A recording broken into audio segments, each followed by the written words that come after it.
Бүгін ет асамыз. Мынау омыртқа, мынау 2 кесек ет, мынау шұжық, күріш қосылған шұжық. Мынау қазы, мынау жай шұжық. Ештеңе қосылмаған шұжық. Ал бастайық. Омыртқа, кесек ет, шұжық, қазы.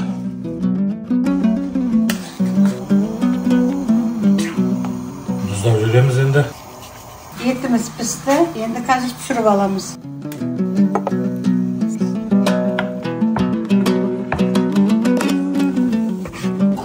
Шұжық күрішпен.